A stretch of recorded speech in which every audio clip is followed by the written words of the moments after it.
Chuck Berry's mother Martha was blind her entire life and never attended a single concert in his 60-year career.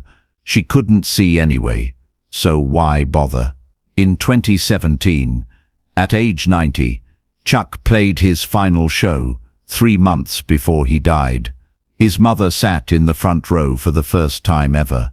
What Chuck did for her in those last 40 minutes made 5,000 people sob uncontrollably and turned his final performance into a love letter to the woman who couldn't see but felt everything. Martha Berry lost her vision when she was 6 years old. A childhood illness took her eyesight, but never took her spirit. She grew up in St. Louis in the 1930s, learned to navigate a world built for the sighted, and raised 6 children with a strength that everyone who knew her described as unshakable. Her son Charles, everyone called him Chuck, showed musical talent early.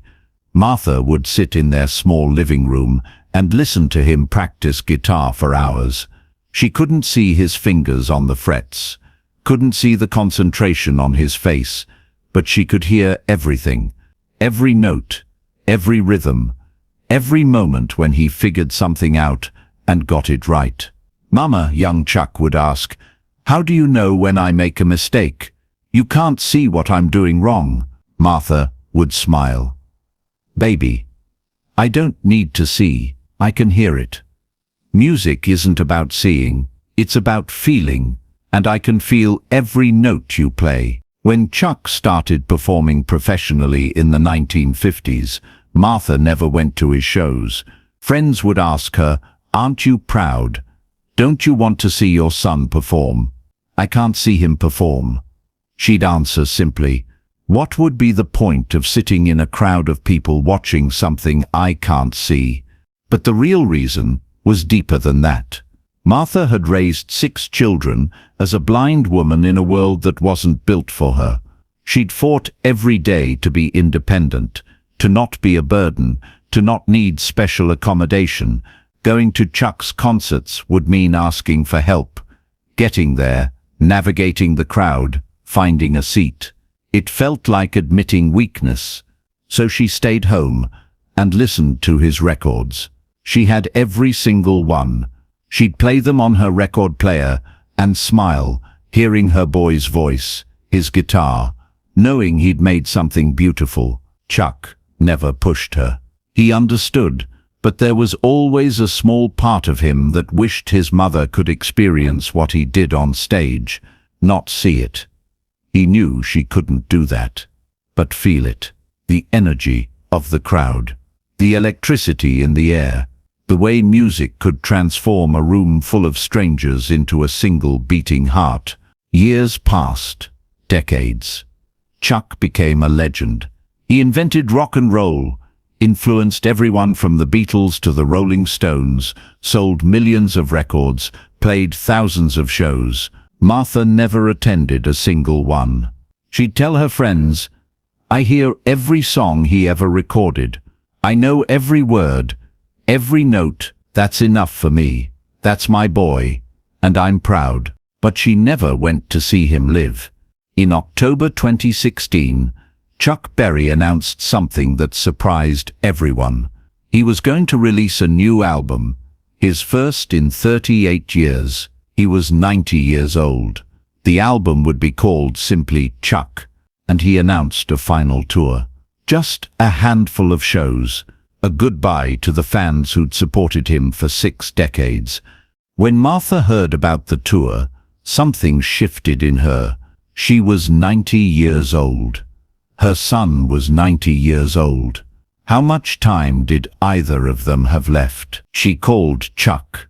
"Baby, I want to come to one of your shows." There was silence on the other end of the line. Then Chuck's voice, thick with emotion. "Mama, I know I always said no.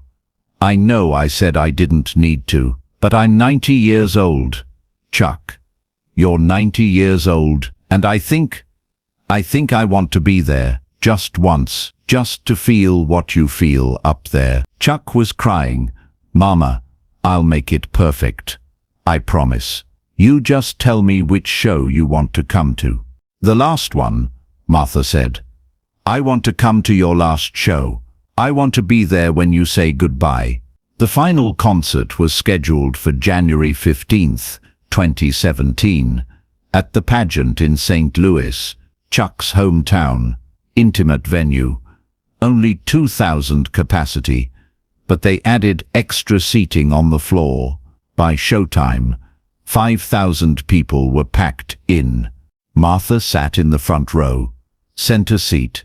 Her daughter Ingrid sat beside her, describing the scene, the stage lights, the crowd, the way everyone was buzzing with anticipation.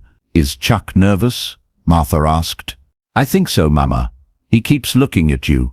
Chuck was backstage, more nervous than he'd been in 60 years.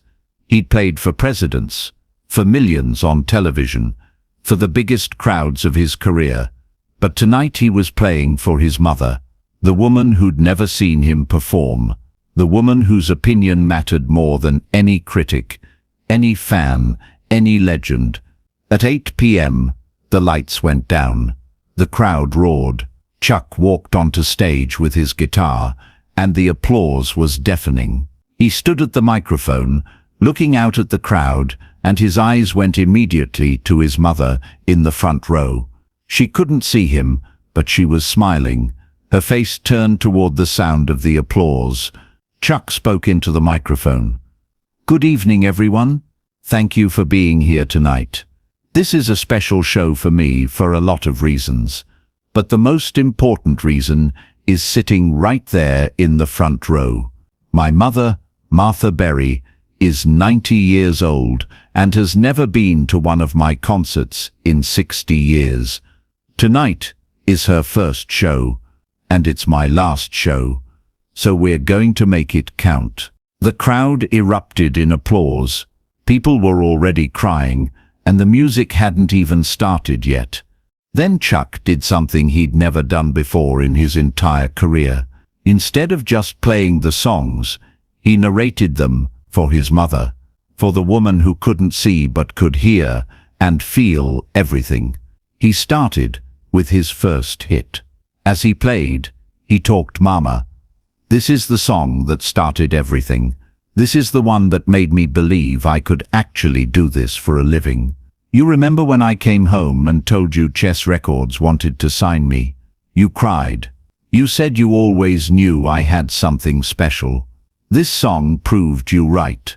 The crowd listened in reverent silence as Chuck played and talked to his mother between verses, describing the moment he wrote it, what he was feeling, what it meant to him.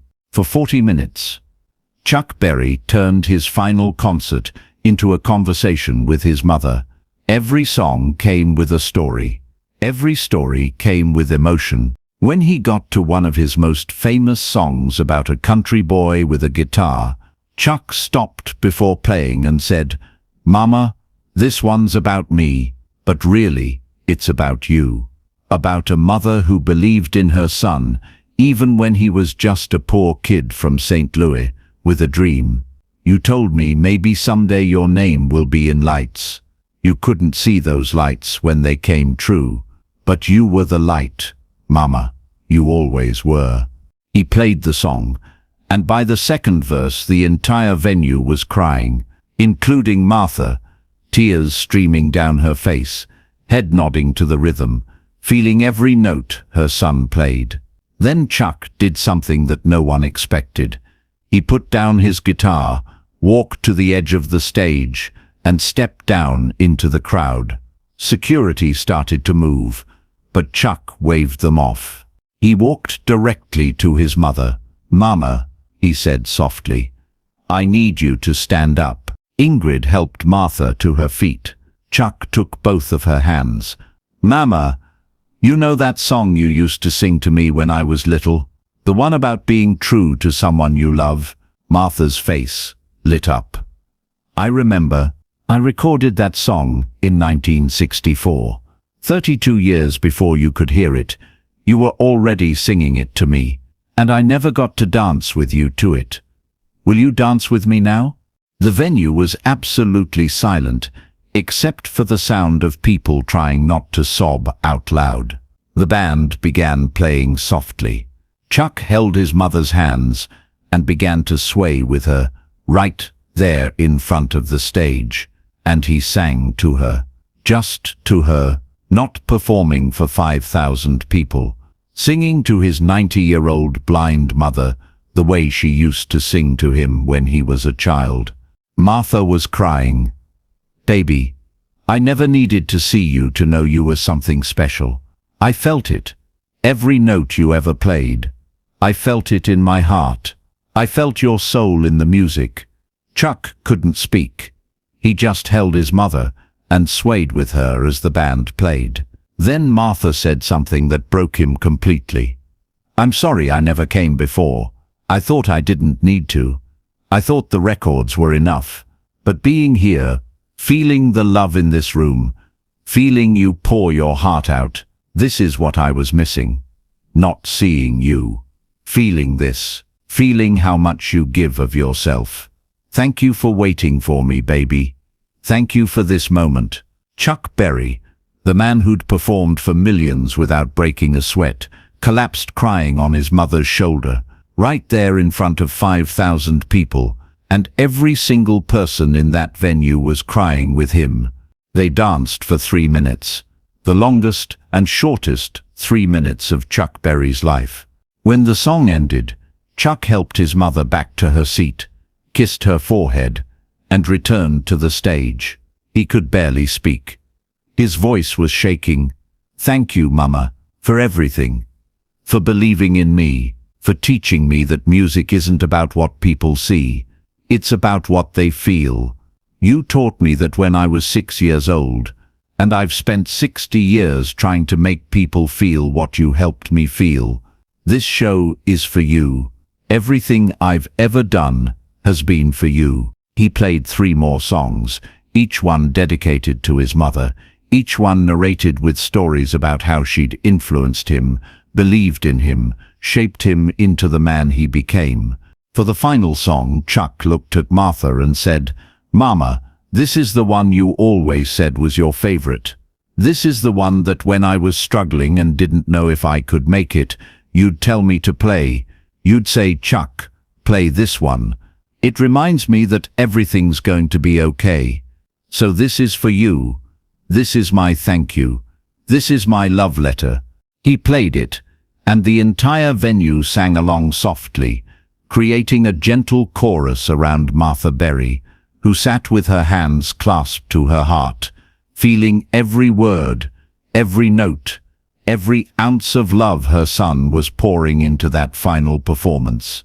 When the song ended, the crowd gave a standing ovation that lasted 15 minutes. Chuck stood on stage, holding his guitar, looking at his mother, crying openly.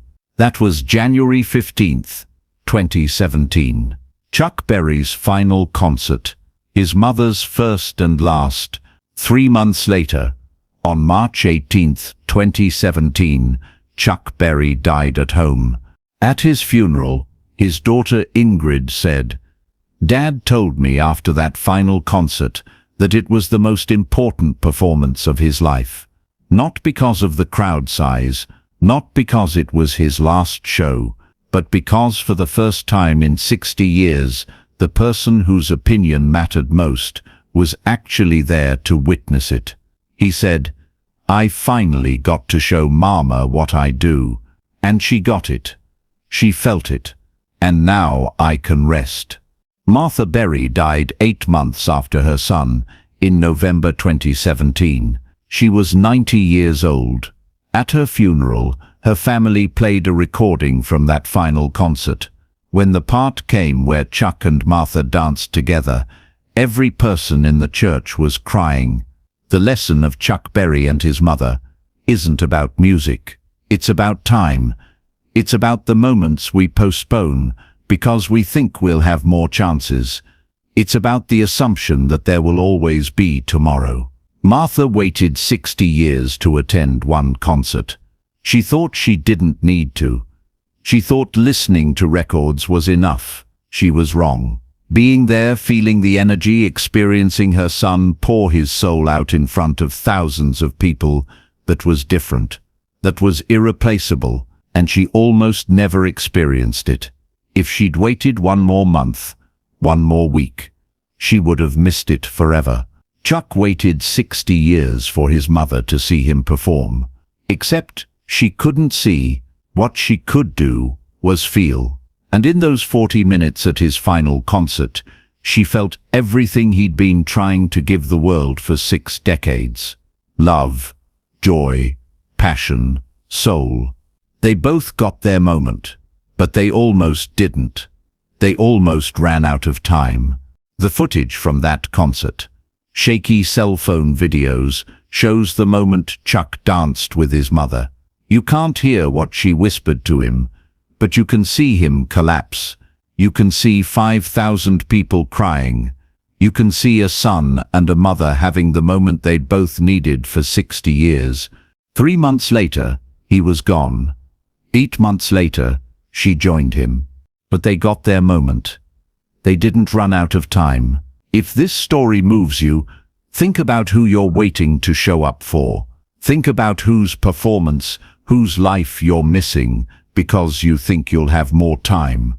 Subscribe and share this with someone who needs to hear that tomorrow isn't guaranteed. Comment about a moment you almost missed, that you're grateful you didn't. And remember, the people who love you don't need to see you succeed. They need to feel it. Don't wait 60 years to let them.